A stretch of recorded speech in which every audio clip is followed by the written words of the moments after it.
नमस्कार दोस्तों आज जिस स्टॉक की मैं चर्चा करने वाला हूँ वो स्टॉक का नाम आपको आपकी स्क्रीन में दिख रहा होगा। स्टॉक का नाम है मिष्ठान फूड्स लिमिटेड। पहले मैं आपको ये चीज़ बता दूँ, ये वीडियो बहुत ज़्यादा जेनरिक वीडियो होने वाला है, कोई एक आउट ऑफ द बॉक्स जानकारी मैं देने वाला नहीं हूँ। दूसरी चीज़, स्टॉक इतना ज़्यादा सवाल व्यूअर्स का इसमें आ रहा था कि इसके ऊपर वीडियो बनाना पड़ रहा है। ऑलमोस्ट 40 से 45 दिन हो गए लास्ट वीडियो बनाए हुए, और इसीलिए वापस यहाँ पे वीडियो बना रहा हूँ मैं। तीसरा चीज़, आपको 3 से 4 ऐसे पॉइंट्स की यहाँ पे चर्चा करूँगा जो आपको ना सिर्फ इस स्टॉक पे नहीं बल्कि ऐसे स्टॉक जो पिछले कुछ समय अचानक से रैली दिखाए थे उसके बाद गिरावट हुई, और एक और चीज़ क्यों बहुत ज़्यादा इम्पॉर्टेंट है, पढ़ना। मैं बार बार, अगर आप मेरे पुराने वीडियो देख रहे होंगे, मैं लगातार एक ही बात कह रहा हूँ, पढ़िए, क्योंकि ये तमाम चीज़ें सिर्फ एक स्टॉक की चीज़ें नहीं हैं। ये कई लोग कहते हैं कि भाई पंप और डंप वाला हाल हो रहा है, ठीक है। कई कहते हैं कि भाई लॉन्ग टर्म की बात सोच रहे हैं, ठीक है, तो ये थोड़ा बहुत वॉलेटिलिटी तो होती है। तो ये दोनों प्रकार के व्यूअर के सवाल इस बार इसमें आए हुए हैं, ठीक है। इसके साथ साथ मैं एक और चीज़ आपको बता दूं, 2 मेंबर्स ओनली वीडियो डाला है मैंने, ठीक है, जहां पर पहला है 8 स्टॉक की चर्चा की गई है, जहां पर 8 ऐसे स्टॉक जो मुझे लगता है काफ़ी हद तक गिर चुके हैं, काफ़ी हद तक ऑलरेडी गिरावट उसमें हो चुकी है, और बिजनेस वाइज अच्छा स्टॉक है और आपके वॉच लिस्ट में ज़रूर होना चाहिए। और आज सुबह ही दूसरा वीडियो मैंने डाला है जहां पर हम चर्चा कर रहे हैं 3 स्मॉल कैप स्टॉक की, बल्कि स्मॉल कैप क्या कहना चाहिए, एक स्मॉल कैप है और 2 माइक्रो कैप स्टॉक हैं, ठीक है, जो अंडर 50 रुपीज़ के स्टॉक हैं। और अब एक गिरावट, चाहे आप कह लीजिए बाजार की गिरावट के साथ कारण गिर गए या जो भी कह लीजिए, उनमें अब ऑलरेडी गिरावट हो चुकी है, और वो बहुत ही अच्छे स्टॉक्स हैं बिजनेस वाइज जो आपके वॉच लिस्ट में होने चाहिए। मैं वॉच लिस्ट इसलिए वर्ड यूज़ कर रहा हूँ दोस्तों, क्योंकि अभी भी अगर आप देखेंगे तो बाजार पूरी तरह से रिकवर नहीं किया है, और बाइंग और सेलिंग रिकमेंडेशन देना वो हमारा काम नहीं है। हमारा काम है सिर्फ और सिर्फ चर्चा करानी, ठीक है। तो यदि आप 2 वीडियो का एक्सेस चाहते हैं तो प्लीज़ जा करके आप कह सकते हैं मेंबरशिप ज्वाइन कर सकते हैं। नाउ वापस से आते हैं अपने स्टॉक पे।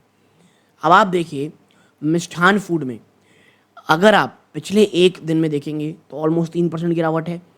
आप अगर इसे ना पिछले 1 साल में देखोगे तो गिरावट बहुत भयानक है, ऑलमोस्ट 71.59, और ये जो हाई लगाया था इसने उसके हिसाब से अगर आप देखोगे तो आपको ऑलमोस्ट 75% का नेगेटिव रिटर्न ये आपको दे चुका है। लेकिन आप समझिए चीज़ को, 5 साल की अगर आप इसमें ड्यूरेशन देखोगे तो आज भी ये स्टॉक आपको 118% रिटर्न दे चुका है, ठीक है। मैं ये नहीं कहूँगा कि भैया मैंने इसको 2 रुपये में, जो इसका 52 वीक लो है, 2 सवा 2 रुपये में कहा था, नहीं, मैंने 1 डेढ़ साल पहले से ही, सवा साल 1.5 साल के आसपास से, जब स्टॉक ना आपका कितने में ट्रेड कर रहा था, ऑलमोस्ट 7 से 8 रुपये के आसपास ट्रेड कर रहा था, वहाँ से हमने चर्चा की है। और देखिए होता क्या है, ये रहा स्टॉक आपका 7-8 रुपये के आसपास, ठीक है, 7 सवा 7 रुपये के आसपास। यहाँ से इसने मेटेओरिक राइज दिखाया, ऑलमोस्ट आप देखेंगे तो ऑलमोस्ट 221% का, वो भी मात्र आप कह सकते हैं 8-9 महीने में, यानी 8-9 महीने में, मोटा मोटी हम 9 महीने मान लेते हैं, आपको ये स्टॉक 221% का रिटर्न दिया।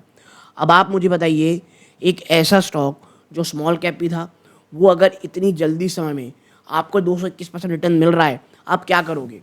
आप अगर मेरे पुराने व्यूअर हो, मिष्ठान फूड में लगातार जैसे ही स्टॉक 20 रुपीज़ के ऊपर गया, टू बी प्रिसाइज 22 रुपये के आसपास, मैंने एक ही बात कहनी शुरू की कि अगर आप शॉर्ट टू मीडियम टर्म के लिए आए थे तो भाई साहब याद रखो, आप इस स्टॉक से थोड़ा सा, मैं ये कहूँगा, दूर रहो, ठीक है। और अगर आप लॉन्ग टर्म के लिए इस स्टॉक में आए थे तो भाई देखिए, स्मॉल कैप का स्टॉक है, इन स्टॉक्स में ना कुछ भी कभी भी हो सकता है, तो ये चीज़ भी आपको पता होनी चाहिए, ठीक है। क्योंकि एक स्टॉक जब इतना ऊपर चले जाए, प्लस अगर आपको याद हो तो जो निफ्टी है वो भी बहुत ज़्यादा ऊपर था, तो ये दोनों ही कॉम्बिनेशन जब होते हैं स्मॉल कैप स्टॉक के लिए, छोटे स्टॉक के लिए, बहुत बहुत ही ज़्यादा प्रॉब्लमेटिक पैदा करते हैं। और फिर क्या हुई, उसी प्रकार की गिरावट, ठीक है। और ऐसे में निवेशकों को लगता है यार अपन तो फंस गए, ठीक है।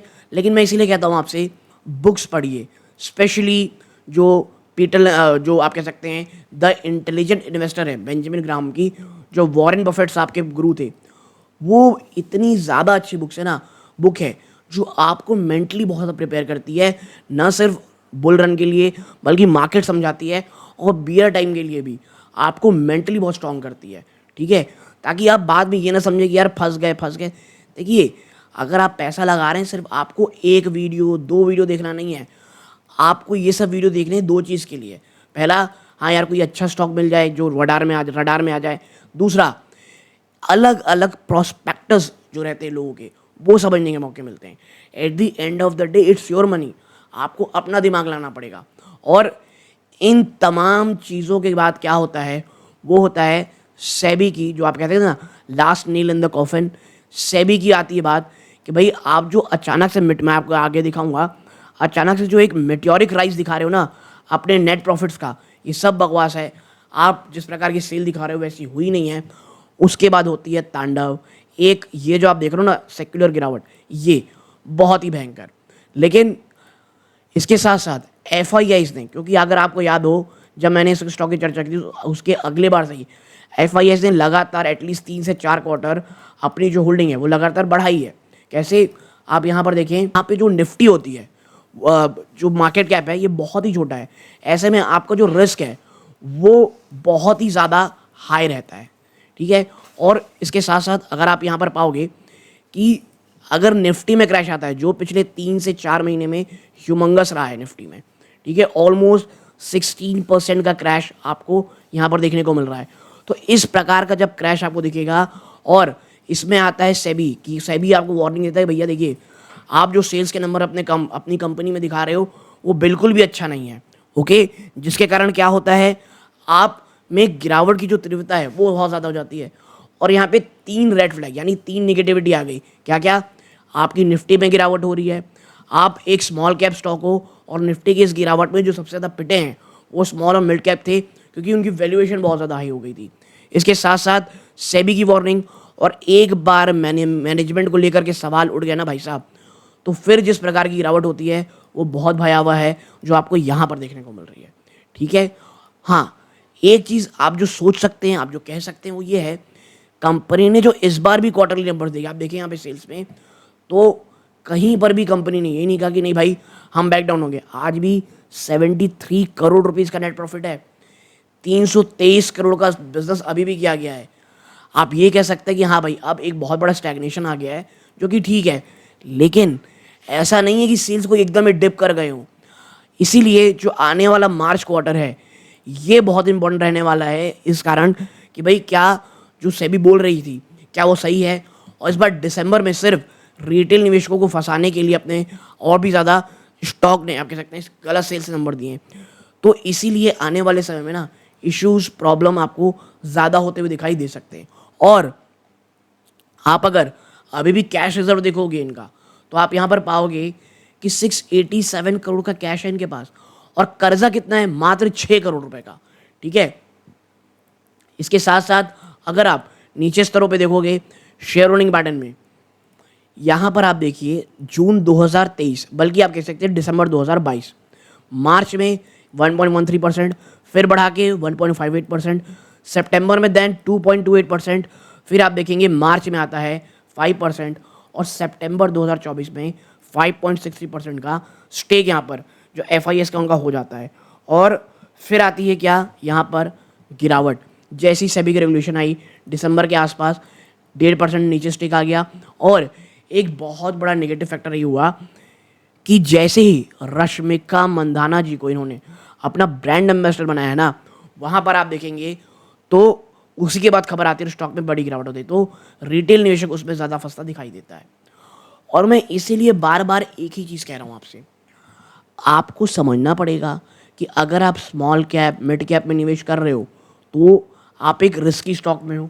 और अगर स्टॉक आपको भाई साहब 221% के आसपास का रिटर्न सिर्फ 8-10 महीने में दे रहा है, आपको एटलीस्ट पार्शियल प्रॉफिट बुक या पूरा भी प्रॉफिट आप कर सकते हो।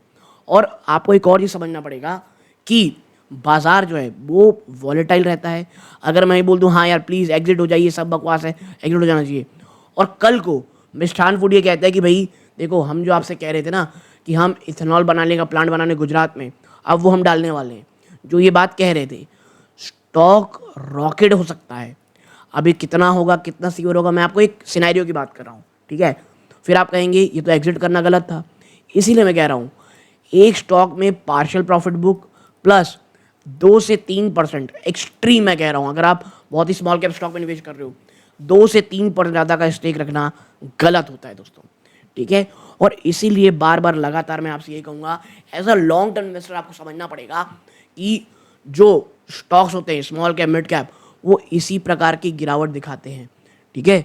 जब ओवरऑल निफ्टी में गिरावट होती है, अब अगर मार्च के क्वार्टर अच्छे आते हैं और सेबी की तरफ से इन्हें क्लीन चिट मिल जाती है, तो यकीन मानिए ये स्टॉक आपको जो अभी ₹5 के आसपास दिख रहा है, ये शायद आपको वापस से अबाउट 20 टू अबाउट 25 मिले और FIIs वापस से यहाँ पर रिटर्न होते हुए दिखाई देंगे। तो ये चीज़ें हैं जो आपको समझनी पड़ेगी।